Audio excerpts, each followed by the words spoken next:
ETF index mutual funds నేర్చుకుని stock మార్కెట్లో రాణించాలనుకుంటున్నారా? వెంటనే ఈ నెంబర్కి కాల్ చేయండి. Hi viewers, India's largest digital media network Suman టీవీకి స్వాగతం. ప్రస్తుతం మనతో ఉన్నారు chartered wealth manager and wealth coach Rama Rajesh garu. Rama, already మనం ఇన్సూరెన్స్ లో ప్రతి ఒక్కరికి అత్యవసరమైనవి 3 అని చెప్పారు. అయితే అందులో మనకైతే హెల్త్ ఇన్సూరెన్స్ అంటే ఫస్ట్ ఆప్షనే ఇచ్చేసినారు. నంబర్ 1 ప్లేస్ లో ఉంటుంది health insurance. So remaining 2 insurance గురించి ఒక్కసారి. షూర్. ఈ వీడియోలో మనం టర్మ్ లైఫ్ ఇన్సూరెన్స్ గురించి అలాగే పర్సనల్ యాక్సిడెంట్ ఇన్సూరెన్స్ గురించి తెలుసుకుందాము. ఫస్ట్ పర్సనల్ యాక్సిడెంట్ గురించి మాట్లాడతాను. పర్సనల్ యాక్సిడెంట్ అన్నది చాలా చాలా తక్కువ ప్రీమియంకి ఎవరైనా తీసుకోవచ్చు. యాక్సిడెంట్ అంటే ఆ టైటిల్లో ఉన్నట్టే ఏదైనా యాక్సిడెంట్ జరిగినప్పుడు మనకి ఇన్సూరెన్స్ అమౌంట్ వస్తుందన్నమాట. సో అది న్యాచురల్ యాక్సిడెంట్ అంటే ఇప్పుడు రోడ్డు మీద జరిగే యాక్సిడెంట్సే కాదు, ఏమైనా న్యాచురల్ కెలామిటీస్ అంటారు కదా, సో అలాంటివి అంటే ఏ రకమైన యాక్సిడెంట్ అయినా, అంటే ఇప్పుడు పాము కాటైనా ఏదైనా ఎనీ యాక్సిడెంట్కి పర్సనల్ యాక్సిడెంట్ ఇన్సూరెన్స్ మనం తీసుకోవచ్చు అనమాట. అండ్ దీని ప్రీమియం చాలా చాలా తక్కువ నుంచి స్టార్ట్ అవుతుంది. అంటే 200 రూపీస్ పర్ మంత్ నుంచి కూడా స్టార్ట్ అవుతుంది అది. సో అది మన అకౌంట్ నుంచే తీసేసుకోవచ్చు. ఇప్పుడు మన ఏ బ్యాంక్ అకౌంట్ ఉందో ఆ బ్యాంక్ అకౌంట్ నుంచి తీసుకోవచ్చు. దానికి ఎలాంటి ప్రాబ్లం ఉండదు. సో ఓన్లీ థింగ్ మనం తెలుసుకోవాల్సింది ఏంటి అంటే మనకి రిక్వైర్మెంట్స్ ఏంటి. ఇదే personal accident insurance term life లో ఒక రైడర్ కింద ఇస్తారనమాట. రైడర్ అంటే ఆప్షన్. ఆ ఆప్షన్ తీసుకుంటే ఎక్స్ట్రా పే చేయాలి. దానికన్నా నన్ను అడిగితే పర్సనల్ యాక్సిడెంట్ సపరేట్ గా తీసుకున్నప్పుడు ఏం జరుగుతుందంటే మనకి అంటే ఇప్పుడు నాకు ₹1,00,00,000 అక్కర్లేదు, అది 20 లక్షలకు వచ్చినా నాకు చాలు కదా. సో దట్ నాకు పర్సనల్ యాక్సిడెంట్ లోని అది కవర్ అవుతుంది కదా. అండ్ పర్సనల్ యాక్సిడెంట్ లో ఇంకొక అడ్వాంటేజ్ ఏంటంటే ఏమైనా డిసేబిలిటీ, టెంపరరీ డిసేబిలిటీ అంటే కొన్ని రోజులు రెస్ట్ తీసుకోండి అంటారు. యాక్సిడెంట్ అయినప్పుడు కొన్ని రోజులు రెస్ట్ తీసుకోండి అంటారు. ఒక్కొక్కసారి కొన్ని రోజులు కొన్ని నెలలు అవుతుంది. ఈ నెలల పాటు నీకు ఇన్కమ్ ఉండదు, ఏమి ఉండదు కదా. పర్సనల్ యాక్సిడెంట్ వర్కౌట్ కవర్ అవుతుంది. అంటే మనం తీసుకున్న రైడర్స్ బట్టి ఉంటాయి అనమాట. బట్ చాలా తక్కువ, అంటే max to max 4-5,000 per annum పడుతుంది అన్ని చూస్ చేసుకున్నా. ఈ 3-4 మంత్స్ పిల్లల స్కూల్ ఫీజులు కట్టాలంటే దానికి కూడా అందులో ఒక రైడర్ ఉంటుంది. చాలా బెనిఫిట్స్ ఉంటాయి పర్సనల్ యాక్సిడెంట్ ఇన్సూరెన్స్ కి. అండ్ చాలా తక్కువ ప్రీమియంలో అయిపోతుంది. మనం ఒక 20 lakhs 30 lakhs తీసుకోవచ్చు. అండ్ ఇందులోని అంటే నేను ఆఫీస్కి వెళ్ళలేకపోతే 2-3 months రెస్ట్ ఉంటే దానికి ఒక 10,000 15,000 పర్ మంత్ వచ్చేలాగా అట్లా మనం పెట్టుకోవచ్చు.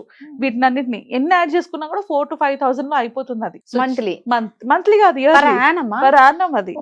సో అందుకే చెప్తున్నా, అందరూ సపరేట్ గా పర్సనల్ యాక్సిడెంట్ ఇన్సూరెన్స్ తీసుకున్నప్పుడు total permanent disability, temporary disability and temporary permanent disability ఇలా ఉంటాయి అన్నమాట. వీటి బట్టి మనం చేసుకోవచ్చు. మనము అంటే ఇవన్నిటికీ కూడా కవర్ అవుతాయి బేసిక్లీ. ఇప్పుడు ఈ ఇన్సూరెన్స్ లో కూడా ఒకసారి ఏదైనా హెల్త్ ఇష్యూ వస్తే మాత్రం వాళ్ళు అది ఈ ఇన్సూరెన్స్ కూడా తీసుకోకూడదు. దీనికి అలా ఏం లేదు. ఇది ఎవరికైనా ఇస్తారు. ఇది మనం బ్యాంక్ నుంచి డైరెక్ట్ గా తీసుకోవచ్చు. దీనికి హెల్త్ కి సంబంధం లేదు. ఎస్. నెక్స్ట్ వచ్చేది term life insurance. Term life insurance కి వచ్చేటప్పటికి first and most important term life లో మనం గుర్తుపెట్టుకోవాల్సింది ఏంటి అంటే ఎంత ఎర్లీగా స్టార్ట్ చేస్తే అంత తక్కువ ప్రీమియం ఉంటుంది. ఇప్పుడు నేను 20s లో తీసుకుంటే నాకు సంవత్సరానికి 15,000 18,000తో అయిపోతుంది. అదే నేను లేట్ చేసే కొద్దీ నా ప్రీమియం అమౌంట్ అలా పెరిగిపోతూ ఉంటుంది. So very important, young age లో తీసేసుకోండి. ఆ జాబ్ జాయిన్ అయిన తర్వాత మీ మీద పేరెంట్స్ ఎవరైనా డిపెండెంట్ ఉంటే స్టార్ట్ చేసేయండి తీసుకోవడం. అసలు ఇన్సూరెన్స్ ఎందుకు తీసుకుంటాము, టర్మ్ లైఫ్ అయినా ఇదేనా, ఎస్పెషల్లీ టర్మ్ లైఫ్ ఎందుకు తీసుకుంటామంటే నా మీద ఎవరైనా డిపెండెంట్స్ ఉండి వాళ్ళకి ఏమైనా ప్రాబ్లమ్స్ వస్తే, అంటే నాకేమైనా ప్రాబ్లం వస్తే వాళ్ళకి ఎలాంటి ప్రాబ్లం రాకుండా ఉండడానికి తీసుకుంటాం. సో అందుకు జాబ్ జాయిన్ అయ్యి మీ మీద డిపెండెంట్స్ అంటూ స్టార్ట్ అవ్వగానే వెంటనే తీసేసుకోవడం బెటర్. అప్పుడు మనకి ప్రీమియమ్స్ తక్కువ ఉంటాయి. అండ్ సెకండ్ థింగ్, 100 years ఇప్పుడు టర్మ్ లైఫ్ ఇన్సూరెన్స్ లో కూడా కొత్తగా చెప్తున్నారు అనమాట. 100 years తీసుకోండి, మీకు ఎప్పుడో ఒకసారి పోతాం మీ 100 years లోని, మీకు డబ్బులు వెనక్కి వచ్చేస్తాయి కదా అని. యాక్చువల్లీ అవసరం లేదు. ఆ ప్రీమియమ్స్ చాలా కాస్ట్ ఉంటాయి ఆ 100 years పాలసీస్ లోని. సో మోస్ట్లీ మనం చేయాల్సింది ఏంటి అంటే చాలా తక్కువ, అంటే మ్యాక్స్ టు మ్యాక్స్ 70-75 years కన్నా తీసుకోవాల్సిన అవసరం లేదు. ఒక 70-75 years వరకు తీసుకుంటే చాలు. దానికి ఎంత ప్రీమియం అయితే అంత ప్రీమియం పెట్టుకొని తీసుకోవాలి. And at the same time మనం తీసుకునేటప్పుడు ఆ కంపెనీ ఎలాంటిది, ఆ కంపెనీ క్లెయిమ్ సెటిల్మెంట్ రేషియో ఎలా ఉంది, అది చాలా ఇంపార్టెంట్. క్లెయిమ్ సెటిల్మెంట్ రేషియో ఎలా ఉంది అండ్ ఎన్ని ఇయర్స్ నుంచి ఆ కంపెనీ ఉన్నది, ఇవన్నీ కన్సిడర్ చేసుకొని తీసుకోవాలి. మన ఆఫీస్లోని మన కంపెనీలో ప్రొవైడ్ చేస్తున్నారు కదా అని ఇది మానేయడం తప్పు, కరెక్ట్ కాదు. ఒక ఎగ్జాంపుల్ చెప్తాను. వన్ ఆఫ్ మై క్లయింట్స్కి జరిగిందనమాట. వాళ్ళకి ఆఫీస్లో 50 lakhs ఇన్సూరెన్స్ ఉంది. కానీ హస్బెండ్ అండ్ వైఫ్ ఇద్దరు కలిపి 70 lakhs పెట్టి ఒక ఫ్లాట్ కొనుక్కున్నారనమాట. సో ఈ ఫ్లాట్ కొనుక్కున్న ఒక 8 yearsకి ఎప్పటికో హస్బెండ్కి హార్ట్ అటాక్ వచ్చి చనిపోయారు.